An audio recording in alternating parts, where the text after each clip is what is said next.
Senior सहाफ़ी और तज़ियाकार नुसरत जावेद के मुताबिक हमारे नाम नेहाद तहरीरी आइन की असल औकात अमूमन इन्हीं अफराद के हाथों बेनकाब होती रही है जो अपने तहीं आइन के तहफ़्फ़ुज़ के लिए असतीरी दिलावरों का रूप धारे मैदान में निकल आते हैं। इन दिनों ऐसे ड्रामे रचाने पर आरिफ अलवी का अजारा है। मौसूफ 2018 से ऐवान सदर में ब्रजमान है। इमरान खान की दीवानावार मोहब्बत ने इन्हें इस मकाम तक पहुँचाया था। साबिक वज़ीर आज़म से वफादारी बशर्त इस्तवारी निभाने को बेचैन रहते हैं। ये हकीकत मगर समझ नहीं पा रहे कि इनकी जानिब से बढ़ते हरबे वतन अजीज को मजीद इस्तराब के सिवा कुछ फराम नहीं करते। अपने अहदाफ के हुसूल में नाकाम रहने के बावजूद दुनिया को ये पैगाम पहुंचाने में अलबत्ता कामयाब हो जाते हैं कि पाकिस्तान एक बेलगाम रियासत है जहां आइन और कानून महज दिखावा है। इसका एहतराम हरगिज नहीं होता जिसकी लाठी इसकी भैंस वाला मामला। और दुनिया को खूब खबर है कि पाकिस्तान जैसे मुमालिक में लाठी किस रियासती इदारे के पास है। गुजरे एतवार की सपैर मौसूफ ने अल्लाह को गवाह बनाकर एक ट्वीट लिखा जिसकी बदौलत दहाई मचाई कि उन्होंने आर्मी और रियासती इदारों के मुतल्लिक कवानीन में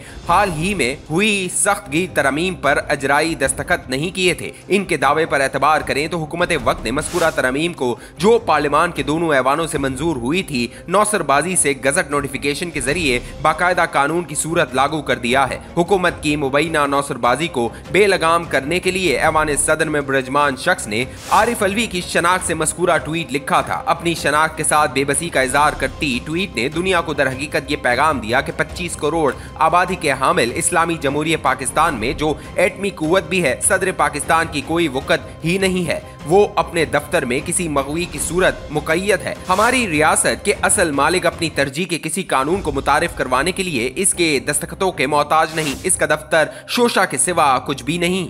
पाकिस्तान के रियासती बंदोबस्त की अपने तहीं हकीकत बयान करने के बाद आरिफ अलवी फिर सदर पाकिस्तान बन गए। इस शनाख्त के साथ मौसूफ ने पीर के रोज एक और ट्वीट लिखकर हम आमियों को आगाह किया कि उन्होंने अपने सेक्रेटरी वक्कार अहमद को अपने मनसब के खिलाफ हुई वारदात का जिम्मेदार ठहराते हुए ऐवान सदर से निकालने का हुक्म जारी कर दिया है। इनकी जगह हुकूमत वक्त से मोहतरमा हुमैरा अहमद की खदमात तलब कर ली गई हैं। जुमेरात की सुबह उठकर ये कॉलम लिख रहा हूँ। वक्कार अहमद मगर अभी भी सदर मुमलिकत के सेक्रेटरी के ओहदे से बाकायदा अंदाज में फारिग नहीं हुए। हुमैरा अहमद साहिबा की तैनाती का हुक्म भी मुतल्लिका महकमे से जारी नहीं हुआ। मामला फकत इस पहलू तक ही महदूद नहीं। वक्कार अहमद के खिलाफ आरिफ अलवी ने धोखाधड़ी की दिहाई मचाई तो जवाबन गजल के तौर पर रियासत पाकिस्तान के ग्रेड 22 के इस अफसर ने आरिफ अलवी को याद दिलाया कि इसके दफ्तर से फला फला दिन फला फला वक्त पर आर्मी और रियासती राजों से मुतल्लिक कवानीन में तरमीम के पार्लिमान के दोनों ऐवानों से मंजूर हुए मसूदे सदर के दस्तखतों के लिए भिजवा दिए गए थे। वहां से अभी तक वो सेक्रेटरी के दफ्तर नहीं लौटे हैं। सादा तरीन अल्फाज में ग्रेड 22 के अफसर ने इस्लामी जमहूरियत पाकिस्तान के सदर को गलत बयानी का मुर्तकिब करार दिया।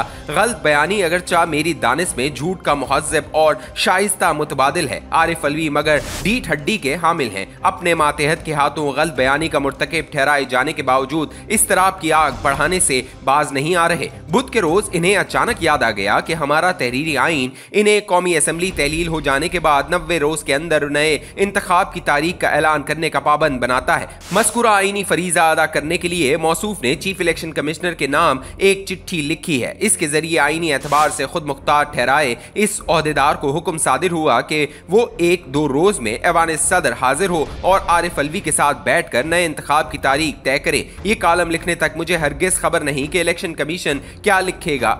सहाफती तजर्बा अगरचा ये सोचने को उकसा रहा है कि आइन ही की बदौलत खुद मुख्तार ठहराए चीफ इलेक्शन कमिश्नर सदर को हमारे तहरीरी आइन ही की वो शिकें एक जवाबी चिट्ठी में याद दिला सकते हैं जो मर्दमशुमारी हो जाने के बाद कौमी और सूबाई असम्बलियों के लिए नई हल्का बंदियों का तकाजा करती हैं। इसके अलावा ये उसूल भी आइन के आर्टिकल 51 में तय कर दिया गया है कि 18 साल की उम्र तक पहुंचा हर पाकिस्तानी वोट डालने का हकदार होगा। इसे मज़कूरा हक से महरूम रखना गैर आइनी अमल होगा।